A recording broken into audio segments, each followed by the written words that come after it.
The fallout from Trump suggesting that Ilhan Omar, Alexandria Ocasio-Cortez, and a couple of other Democratic congresswomen go back to where they came from if they don't like America is still raining down.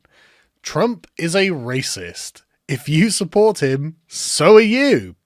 That's right. You're just a fucking racist. Did you know he said things that the Democrats interpret to be racist, which is literally all this is, just whining and whining and whining, saying he said stuff I don't like. In Trump's mind, a judge's Mexican heritage made him incapable of ruling fairly in a civil case fraud against one of his companies. It was it was in the media in the middle of a media firestorm there. Everyone was saying that Trump was racist to Mexicans. So I mean, there is an argument to be made that this could have prejudiced the judge somewhat. Probably not fair, but it is something that could have been possible, but it doesn't matter. Automatic racism, right? So we get to, oh, no, Charlottesville, obviously. He suggested there were very fine people on both sides. He was wrong. Everyone on both sides is cancer. Trump is not a fine person. His words Sunday were not racially charged, fueled, or tinged. They were unapologetically racist. And if you support him, so are you. My God, that's such hyperbole. I love it. I absolutely love it. Just call all Trump supporters racist. That was the Democratic plan in 2016. I really wanted to be the Democratic plan in 2020, especially when I have yet to find someone on the left who can explain to me exactly why it's fucking racist. Oh, but he said it to women of colour. Well, hang on a second. If he'd said it to someone else, you wouldn't call it racist then? But it'd be the same logic. Why would that not be racist? Or is it just because he said it to women of colour, which in my opinion is you being a racist, suggesting that you can't treat women of colour in the same you would treat a white person? That to me seems very fucking racist. But anyway, Trump tells America what kind of nationalist he is. An American nationalist. The president reiterated his belief that only white people can truly be American. He did not say that. He is speaking to four women who seem to pathologically loathe the United States and are doing everything they can to open the borders, which means the end of your country, and generally tear down mythology of the United States, the grand narrative of the US, because that, in their mind, is a bad thing. Well, okay, but what do you intend to replace it with? Why would you not come across as anti-American if that's your goal? I'm just asking. I'm not saying I have the answer to that. But anyway, that's what this The Atlantic article is. When Trump told these women to go back, he was not making a factual claim about where they were born. He was stating their ideological belief that American citizenship is fundamentally racial. No, he wasn't! That only white people can truly be citizens. Holy shit, man. So when he was meeting with Kanye West, and Kanye West is going, yeah, I love Trump, was he just sat there thinking, God, how do I deport all these black people? Like, what? No, Trump is an American nationalist, as in he likes people who are pro-America. I imagine that Donald Trump would accept anyone unequivocally if they were sat there waving the American flag and saying America is the best country in the world. That's what Trump wants to hear. If you're not saying that, he probably will tell you to go back to wherever you came from. And, crucially, you're leaving out the part where he said, fix it and then come back and tell us how you did it. He's not saying get out of the country and never return. He is saying, show us how it's done before criticizing the way it's done here. Because frankly, the countries that these people do have ancestry from do tend to be quite shit. And they are not very, they're very proud of their native, or, in their heritage. And it's really quite inexplicable because the countries they're coming from are crappy. Even if they're not themselves first-generation immigrants, they'll say, oh, my Puerto Rican heritage, my Somali heritage. And it's like, okay, but these are crappy countries? I don't know how else to explain it. Like, by the metrics, HDI, rule of law, all that sort of stuff. They're not good countries. Corrupt, poor. There's a reason that your parents came to the United States, right? They went to the United States because it was a much better country, like qualitatively better. That there is a deliberate reason for that, right? And then you, the children of these parents who spent all this time and effort to come to the United States, it would be great, sit there and go, you know what? The United States is shit. It's a white supremacist, capitalist, imperialist patriarchy. I hate the United States. Elect me to Congress. And somehow you got there. And it's like, he's saying, like the country. That's what he's fucking saying. He's not saying non-white people can't be part of it, but that's what the Atlantic want to read from it. That's what the Daily Beast want to read from it. They want it to be racism. He's talking about patriotism. They think that means racism. That's what this is. For the love of God. You know, and obviously, go back to where you came from is then what the left starts saying to Trump, which is hilarious. I mean, don't get me wrong, you know, he's of German ancestry, so I've got my beef with him too. I'm just teasing. I'm just teasing my German friends. But the point is, you can't then turn around and say the same thing to him. You know, go back home, Donald Trump, blah, blah, blah. It makes you massive hypocrites. It makes you as bad as him, if that's what you want, which I'm sure you don't, but what the hell do I know?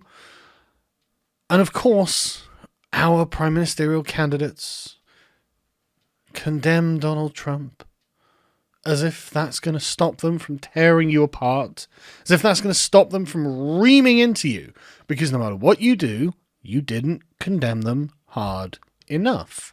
I'm sure we can find that from this article. Let's have a quick look. In a head-to-head debate run by The Sun, God, why would anyone attend that? Jeremy Hunt called the remarks totally offensive. Oh, very virtuous, Jeremy, very virtuous. While Boris Johnson said they were unacceptable. Neither would go as far as branding the US president's comments as racist. Wow, you're going to get that in the neck for ages. Whenever this comes up, Boris, Jeremy, you didn't call it racist. What are you going to do then? He's going to go, oh, I'm so sorry. You know, what the fuck are you going to do? You repudiate these people. You say, no, he's not being a racist. He's being a patriotic American, and these people are not patriotic Americans. Everything they say is anti-fucking American. They whine constantly about America's a racist country. America's victimizing communities of color, the marginalized. The people who spent so much time getting to America are apparently being the prime victims of it. Apparently in their mind, which obviously in anyone sensible would see this as the absolute carnival trick that it is, in order to get ahead at the cost of doing no hard work. That's what this is. It's bullshit. It's nonsense. You should be repudiating this. You should find the moral fortitude to say no, get fucked. That's what you need to do. That's the only way to beat these people. Say, look, I don't agree to your premise. I do not agree. I do not care what your opinion on this is. I think you are a dangerous set of lunatics who are the racism police that see racism in everything, despite the fact that it's obviously not the case. Donald Trump is not just singling out randos who are not white to go, you go back to your country. He's singling out anti-American activists who somehow got elected to the Congress. Incredibly. But and this is why Donald Trump wins while everyone else loses, right? This is the reason. Donald Trump, when confronted with this, just turns around and says, you know what? Get fucked. I just so love the attitude. We will never be a socialist or communist country. God willing, says the atheist. If you are not happy here, you can leave. Which makes it the primary difference between that and Nazi Germany or the Soviet Union, right? It's one of those things. It's like, look, people try to get into America. They are not prevented from getting out of America. This is the fundamental difference. It's night and day. So these comparisons, there are concentration camps on the border. No. There are detention centers to make sure that entry into the country is orderly and lawful. You need those things. And Alexandria Ocasio-Cortez's response is, you've destroyed our border. Well, you'd be thrilled by that, wouldn't you? But no, he hasn't destroyed your border. He has secured the border, which is good for everyone. Hopefully, it will make fewer people inclined to make the illegal crossing across it because it's very dangerous. Many, many people get raped. God knows how many children are trafficked, guns, drugs, and all the rest, let alone how many people die. We just don't know. It is your choice and your choice alone. This is about love for America. Certain people hate our country. They are anti-Israel, pro-Al-Qaeda, and comment on the 9/11 attack. Some people did something. Well, where's the lie? They certainly are people who hate the country. I mean, you can't... No one thinks that Ilhan Omar loves America, right? Like no one thinks that. No one thinks Alexandria Ocasio-Cortez loves America. They think America is shit. They think America is an evil place, and it drips from their activism. It's just coming out of the pores of it. It's so obvious that they hate that country. In the same way, it's so obvious, like someone like Kehinde Andrews, the guy who said that the English flag is the most racist flag. It's obvious he doesn't like this country, right? It's just pathological. It's clear as day. And then say the 9/11 attacks, some people did something. That's pretty fucking amazing. I mean, that's equivocation like I've never seen. It's like, well, you know, someone did something. And so, well, God, you could say that about like a primary school play, couldn't you? Some people did something. Well, that's true. These kids did a play. Well, it could have been anything. Oh, it could have been a bunch of terrorists who blew up a bunch of buildings, killed thousands of people, or it could be children putting on a play. She's trying to erase the moral dimension and the weight behind what's happened in her statements. That's because she is a fucking sympathizer. She supports, what is it, the CARE, the foundation with the links to the Muslim Brotherhood. She's connected to them. She is obviously an Islamist. She is obviously sitting there thinking, well, you know, maybe the 9/11 attacks, okay, maybe they were bad tactics, but what they were trying to achieve in principle, probably not wrong. I wonder if Ilhan Omar, or whatever her name is, would be in favour of Sharia law. I wonder if she's like the cockroach, Linda Sarsour. I wonder if she's there sitting there tweeting, oh, Sharia law means you'd get no interest on your bank loans. Didn't you know that? It would be good for you. I, as a Muslim woman, are saying this for some reason, even though they're the people who are most disadvantaged by Sharia law. But okay, never mind. What do I know? Again, I'm not an Islamist, but hey, radical left Democrats want open borders. True, demonstrably. I mean, has anyone watched the debates? You know, like they're trying to abolish ICE. They're trying to abolish any kind of orderly management of people crossing the border. They don't want a war. They don't want to prevent anyone coming in, and they don't want to deport illegal immigrants. They don't want your borders. And a nation is defined by its borders. Without the borders, there is no nation. What more can be said? What possible refutation to that could there be? But anyway, yes, they want open borders because they love foreigners more than they love their own people. Their own people are a bunch of racist white people, don't you know? By the way, the foreigners are good because they're brown. That's the thinking. Anyway, which means drugs, crime, human trafficking, and much more. Totally true. Totally true. A recent study found that 30% of the families coming across were not genetically related. Because they've got these quick gene tests now. And they found that, oh God, 30% of these children have been kidnapped by someone they're not related to, trafficked across the border, and then posed with as if they are the same family. That's 30%, man. That's 1 in 3. 1 in 3 children is a victim of child trafficking at the border. I mean, that doesn't bother the Democrats. Oh, don't lock them in cages, but it's okay to leave them with the people who have kidnapped them and are presumably going to sell them in America. That's fine.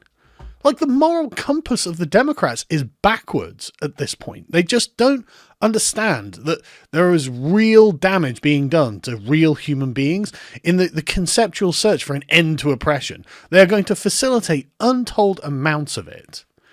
Anyway, detention facilities are not concentration camps, obviously, but not to the Democrats. America has never been stronger than it is now. Rebuilt military, highest stock market ever, lowest unemployment, and more people working before. Keep America great. All true. All true things that the media has admitted are true. Donald Trump is actually making America a much better place than he found it, because he happens to like his country. He thinks America is a good thing. The whole point of this, if you are not happy here, you can leave. He's not saying get out because you're black or non-white or whatever. He's saying come to America and love America because America is a nice place. It's a decent place. It is a good country. I've been there many times. It has been good to me every time. Why would you not think the same?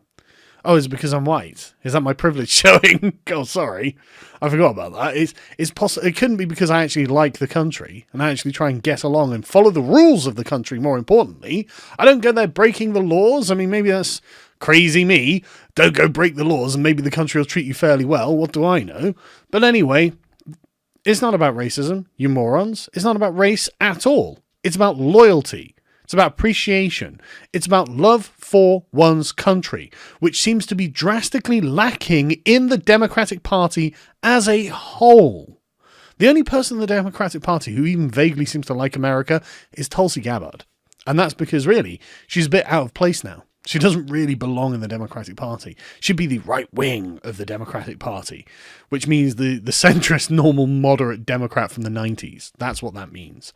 The Democrats have shifted so far to the left that they are now revolutionary communists, effectively. And that's what you're voting for. Like, I watched Devon Tracy's video about him supporting Andrew Yang because he feels that he's a sensible candidate. And Yang is, in my opinion, the second best Democrat after Tulsi. But I don't think I could vote for the Democrats in principle. Personally, I certainly wouldn't be able to advocate for them. They're fucking cancer. They are where the cancer is. They are propagating the cancer. They're the political wing of the cancer, with a terroristic paramilitary wing that is being widely supported. And I guess I'll do another video on that in a minute, because I've seen some stuff on that I want to talk about. It is not an acceptable form of politics to do politics, radical identity politics, socialist politics in the way the Democrats do, because they all come from the position that America is evil.